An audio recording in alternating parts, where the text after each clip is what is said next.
Happy Thanksgiving, everybody. Hopefully, everybody's at least managing to be with some family or, I don't know, making it work today. COVID sucks, regulations suck, all the silly restrictions they're doing. I mean, is what it is. It's 2020.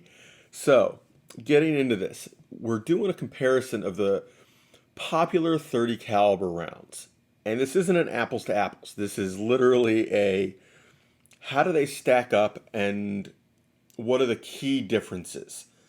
Now, I've got some cases here, and it's a little screwed up because I actually don't have the biggest one. I don't own a 300 Winchester Magnum, and I don't have any brass for one, so we'll put a picture in. You can compare. But we've got an 8 millimeter Mauser, which is standing in for 30-06, which is actually slightly bigger in case capacity and height, not caliber. 30-30, 308, and 300 blackout. Now, I guess if you want to be correct about this, we should swap these. 30-30 is not as powerful as 308. But case capacity, case size, clearly you can see it's close. Case length is actually higher for 30-30, but capacity is lower. It is closer in family to earlier rounds than later rounds, which causes some interesting changes for the ballistics. But we're not going to get too deep. This is going to be relatively fast despite the range. 300 Win Mag, right here, non-existent. 67 millimeter case length. 30-06, which this is standing in for. 63. We're leaving off decimal places. 30-30, 51. 308, 51. 30-30 is actually almost 52. And 300 blackout is a short little 34.7, and we're going to give it the 0.7 because it really needs it. So at each step, case capacity shrinks drastically, except between the 30-30 and 308. So 300 Win Mag is 93.8 grams of water. Grams. The 30-06 is only 68. Then 56, 45, 25 and a half, roughly. I couldn't find official numbers for 300 blackout. I did not hunt real hard. Most people don't care about case capacity particularly. And if they do, they can find their own numbers. That's getting a little esoteric. So really, you can see that you've got a couple ranges here. And it isn't as apparent when you hit this one, but there's a key difference here. Now, the key difference is that if I take a loaded 308 round and I take a loaded 30-06 round, they don't fit in the same action. One fits in a short action rifle, which, if you are familiar with bolt action rifles, most of them are chambered in, no, sorry, not even chambered. Most of them are scaled to several standard sizes. Small, large, and then magnum. And small is basically up to a 308. Things that are slightly longer than the 308 depends. You might be able to make it fit. You might be single loading, but geometrically, you can kind of make that work. But not 30-06, not things in that realm. Those require the large action. It is a matter of the length for the loaded round to function in the action, which is why 308 exists. The U.S. military didn't have any problem with 30-06 in general. You could always have downloaded 30-06 to the pressures they wanted, but if you were going to do that, it would be better if it would fit in a shorter action. If you can shrink that whole thing down, less weight, less moving parts, in terms of mass of the moving parts, the whole thing can be smaller and more compact. So, what do you give up? Because that's the key, right? I mean, 300 Win Mag, big, powerful round. It is capable of taking down easily anything in North America. 30-06, still capable of taking down anything North America, but you better make a better shot. You start hunting brown bears. It can do it, but now you're starting to get closer to that edge, right? Moose, elk, sure, no problem. 308, sure, no problem.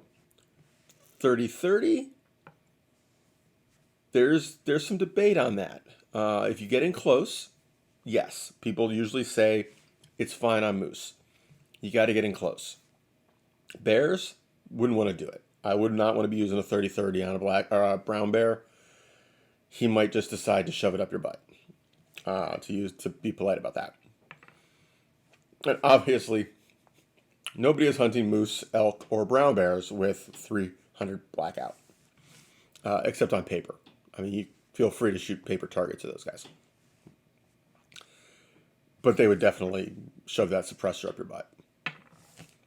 So, size, and clearly, we tapered down.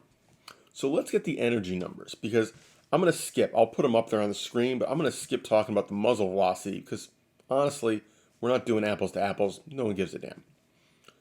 Muzzle energy. 300 Win Mag right here, non-existent picture here. Almost 4,000. We'll just round. Almost 4,000. 2,900 for the 30-06. Okay, so we've literally dropped over 1,000 foot-pounds just between the two. Okay, so we're still in a large action. The 300 Win Mag, the whole reason it was designed was to go from a magnum action to a large action. So we're still a large action, but we have dropped 1,000 foot-pounds of energy at the muzzle. 308. Call it 2,650. 2,000 for 30-30. And 300 blackout, big jump downward, 1,350. 1,350. Now we're going to do 100 yards just because that's kind of we'll call that the average hunting distance for the most part. If you're out west, obviously you might take longer shots, but even then, a lot of them are going to be around there. Let me get some coffee here.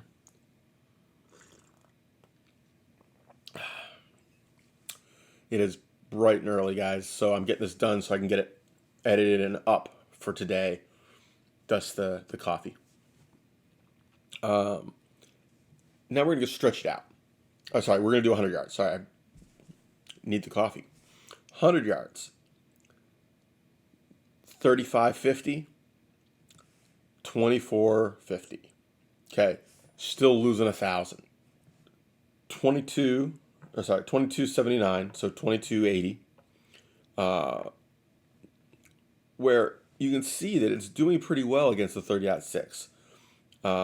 It isn't a massive drop comparatively. 16.43. Okay, we're starting to lose some ground here. 10.61.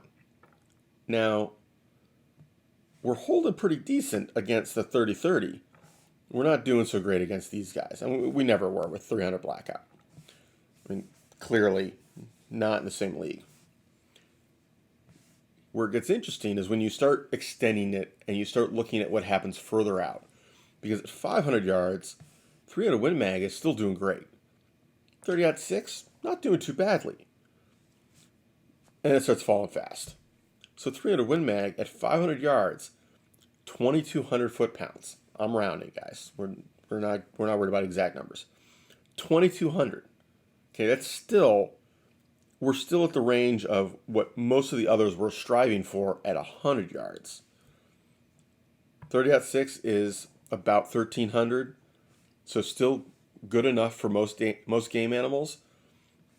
But you're getting into the realm of better make a good shot, right? No long quartering shots. Be careful about it. 308, just shy of 1,200, a little shy. Closer to 1,150 to be honest. And 30-30 has gone all the way down to 630 foot-pounds.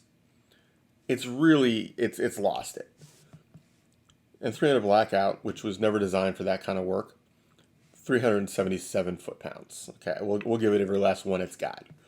377. So really, you're not using it at 500 if you care.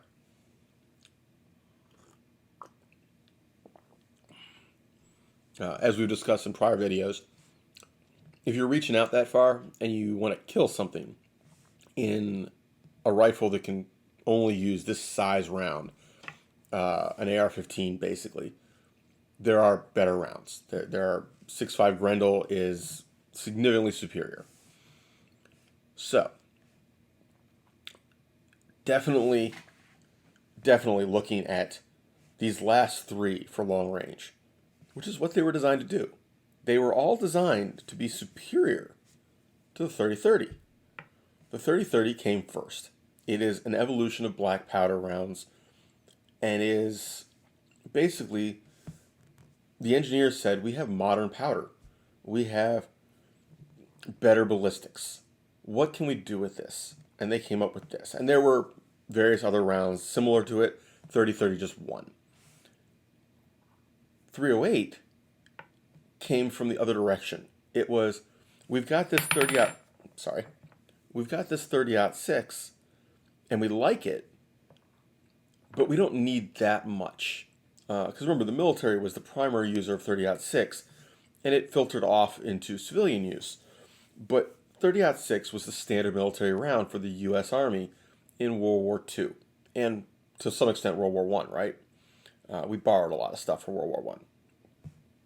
So you got this round that was designed for trench warfare, longer distances, and they're mixing it with machine guns, and it is less about optimization and more about standardization. And after World War II, they said, hang on, we've learned more. We don't need this super long range cartridge so much as we need good enough out to 300 or 400 yards, because nobody's hitting anything past that.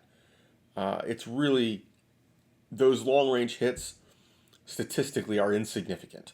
So if we can make the whole thing smaller, lighter, our troops can carry more ammo. We can transport more ammo in the bed of every truck. When we're airlifting ammo, more fits. When we're putting it in a ship, more fits in a given space. So they shrank the whole thing. And ballistically, okay, because remember, at 500 yards, we went from 1281, and we'll give you the exact numbers here, 1281 to 1166. No one cares. Like, statistically, that's irrelevant, right? So, not a huge shift. And if you look at these two next to each other, when they're loaded, significantly different. The 308 is noticeably shorter, noticeably more compact. And the key is, it fits in small rifles. What's not to love? 300 Win Mag is still in use, still sees a lot of big game hunting, still sees long range, I'll say counter sniping work, just to be politically correct. So, that is it. Hopefully that was informational. Hopefully somebody learned something. It is remarkable to study the growth of these cartridges over time, the evolution. A lot of times it isn't a matter of improved ballistics so much as optimizing for something. It is shrinking it to fit in a new rifle or to improve logistics without giving up performance in the range they care about. Nobody thought 30-06 was not good enough. They just thought they could do better from a logistics and a practical standpoint.